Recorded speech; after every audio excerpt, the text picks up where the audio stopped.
Today I am making this recipe video with a heavy heart. You know why? Because you all know that it's Muharram और being Muslims बहुत कुछ हमारी ज़िंदगियों में खुशनुमा होने के बावजूद भी हमें खुशी नहीं देता क्योंकि it's the history that makes us sad.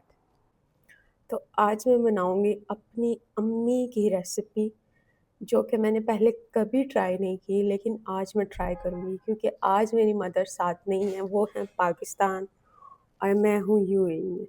So simply अक्सर जब हमारे पेरेंट्स हमारे पास नहीं होते तब हम उनको फॉलो कर रहे होते हैं। टीम बनाएंगे हम बांटने के लिए, ठीक है? तो स्टेप बाय स्टेप उसी रेसिपी को फॉलो करेंगे जैसे मेरी अम्मी बनाती थी। तो इस रेसिपी से मेरी थोड़ी स्ट्रिंग्स भी अटैच हैं क्योंकि मुहर्रम एक ऐसा मौका होता है जिस पर हम बाँटते हैं दुःख भी और खाना भी, यादें हुसैन में। तो शुरू करते हैं। आई होप सबको पसंद आएगी।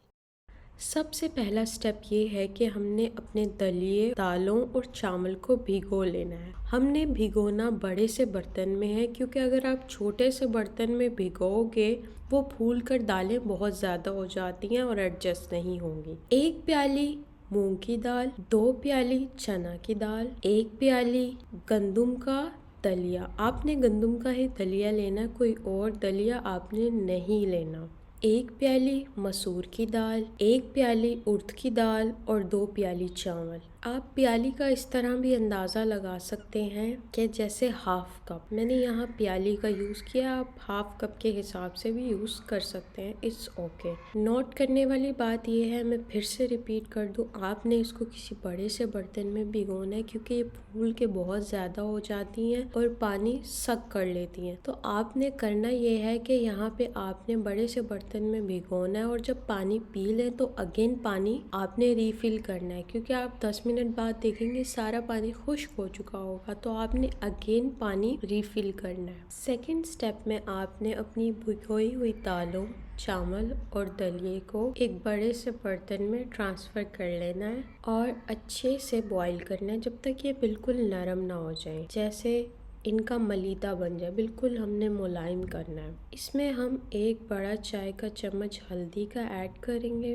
और इसको अच्छे से पकाएंगे। याद रहे आपने यहाँ बड़ा सा बर्तन लेना है क्योंकि सेम केस यहाँ पे दालों ने फूलना होता है, चावलों ने पानी को पीना होता है, तो बड़ा बर्तन ही फिजिबल रहता है, वरना पानी नीचे गिर जाएगा और दालें फूल के सारे बर्तन को कवर कर लेंगी। मेरे से यहाँ पे ये गलती हुई, मेरे पास ये बर्तन था तो मैंने सोचा ये इनफ रहेगा, लेकिन ये इनफ नहीं था। थोड़ी देर बाद जब मैंने आके देखा तो यहाँ पे सारा डिजास्टर मिचा हुआ था। फिर मैंने अपनी दालों को दूसरे और बड़े बर्तन में ट्रांसफ़र किया। मेरे पास सिर्फ यही बड़ा बर्तन बचा था, तो कोशिश करें आपके पास अगर कोई देगचा हो तो उसमें बना लें क्योंकि ये बहुत ज़्यादा जगह कवर करता है। तो फिर मैंने दालों के पेस्ट को इस बड़े बर्तन में ट्रांसफ़र किया और मेरी एक आदत है कि मैं अपना गंदा किचन बर्दाश्त नहीं कर सकती, और दालों को फिर बड़े बर्तन में ट्रांसफ़र करने के बाद मैं सफाई में लग गई।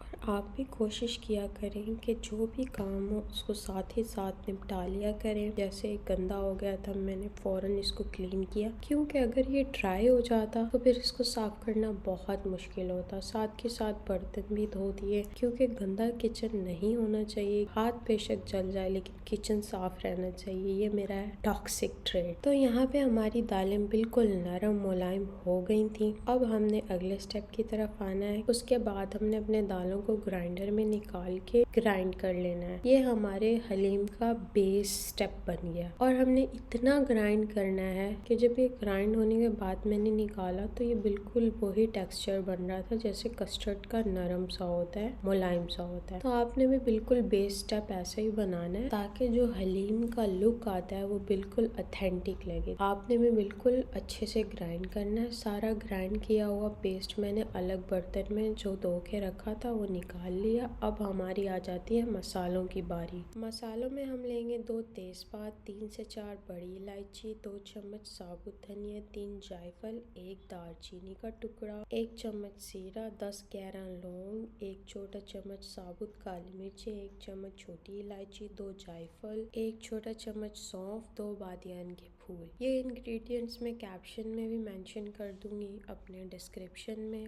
और स्क्रीन पे भी दे दूंगी आपकी आसानी के लिए। फिर भी आपको अगर समझ ना आए तो आप स्क्रीनशॉट भी ले सकते हैं। तो मैंने सारे मसाला जात जो अपने लिए थे उसको ग्राइंड कर लिया है। 5 प्याज को हम फटाफट से चॉप कर लेंगे, बारीक चॉप करेंगे ऐसे, क्योंकि हमने इसको फ्राई करना है। इसके बाद मैं ले रही हूँ यहाँ 2 कप ऑयल के। तो जब तक हमारे प्याज फ्राई होते हैं हम अपने बाकी काम निपटा लेते हैं। प्याज को आपने जलने नहीं देना, बस ब्राउन करना है।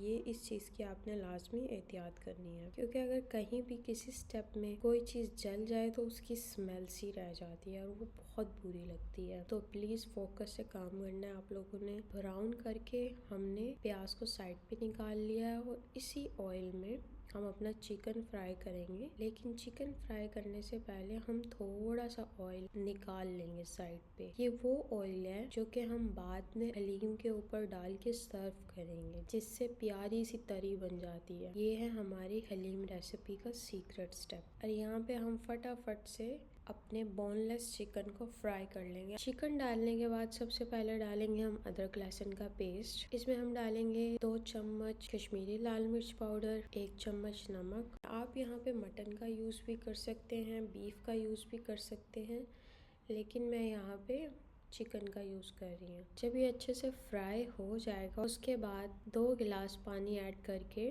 कुकर में 10 से 12 मिनट का टाइमर लगा देंगे। जब चिकन अच्छे से गल जाए तब हम चिकन के पीसेस को अलग से प्लेट में निकाल लेंगे और अलग से प्लेट में निकालने के बाद इसको थोड़ा ठंडा होने देंगे। जब चिकन के पीसेस ठंडे हो जाएंगे इनको अलग अलग करके रेशे बना लेंगे और ये रेशे हमने हलीम में डालने हैं। इसी से टेक्सचर हलीम वाला आता है और बीच में गोश्त का जायका भी अच्छा लगता है। काम की बात यहाँ पर यह है कि हमने इसी ऑयल में जिसमें हमने प्याज फ्राई की थी और उसके बाद हमने चिकन फ्राई किया था, इसी ऑयल को लेते हुए हमने यहाँ पे अपनी दालें फ्राई करनी है। क्योंकि इस ऑयल में प्याज जो हमने फ्राई की थी उसका भी टेस्ट डेवलप हो चुका है और चिकन जो फ्राई किया उसका भी टेस्ट डेवलप हो चुका है। तो अब इसी ऑयल के यूज करते हुए हमने इसमें दालों को फ्राई करना है। जो फ्राइड अनियंस थी उसका और गोश्त का टेस्ट अच्छे से डेवलप हो जाएगा। अब आप यहाँ पे समझे हमने कैसे स्मार्टली यहाँ पे हलीम का टेस्ट डेवलप। अच्छे से मिक्स कर लेना है। ये मिक्स करने में थोड़ा सा मुश्किल होगी क्योंकि ये थोड़ा सा ठहर जाता है पेस्ट। तो जब हमारा सारा पेस्ट यकजान हो जाएगा इस ऑयल में, हम इसको अच्छे से फ्राई होने देंगे। फ्राई करने के बाद जो मसाला जात ग्राइंड किए थे वो इसमें डाल देंगे। सारा टेस्ट डेवलप हो जाएगा। मसाले को अच्छे से हलीम में ब्लेंड कर लेना है और दाल को हाई फ्लेम पे फ्राई करना है। यहाँ पे मेरे पास अगर दाल घोटना होता तो मैं दाल घोटने की हेल्प से करती, लेकिन मेरे पास यही अवेलेबल था ब्लेंड करने के लिए तो मैंने यही यूज़ किया। तो बेहतर ये है अगर आपके पास दाल घोटना है तो आप उससे कर लें, लेकिन इससे भी हो गया था ये स्टेप क्योंकि इससे फोर्स बहुत लगती है। साथ के साथ मैंने चिकन के रेशे करके रख लिए थे, तो फिर चिकन के जो रेशे किए थे वो मैंने सारे डाल दिए इसमें। हमारा हलीम हो गया है ऑलमोस्ट रेडी माशाल्लाह। अब आप इन रेशों को अच्छे से हलीम में मिक्स कर लेंगे। अब हमारा आता है लास्ट स्टेप प्रेजेंटेशन का। पहले हमने ऑयल ऐड कर लेना है, थोड़ा सा ऑयल साइड पे कर लेंगे प्रेजेंटेशन के लिए। ये हमारा तरी का काम देता है क्योंकि जब हम बहुत ज्यादा किसी चीज को फ्राई करते हैं, पकाते हैं, दालें थोड़ी सी ना सख्त सख्त सी लगने लग जाती हैं। तो जब हम ऑयल इस पे डालते हैं तो इसका टेक्सचर पे हलीम वाला आ जाता है। आप मेरे लॉजिक यहाँ पे समझे। आपने मेरी वाली कोई भी गलती नहीं करनी, इसलिए मैंने बहुत ट्रांसपेरेंट होके वीडियो बनाई है। जो गलतियाँ मैंने की हैं वो मैंने बता दी हैं ताकि आप वो गलतियाँ ना करें और अच्छे से बनाएं। यहाँ पे मैंने लेमन ले लिए थे प्रेजेंटेशन के लिए। मेरी अम्मी भी यहाँ पे लेमन लेती हैं, जब मोहल्ले में बांटती थी प्रेजेंटेशन के लिए।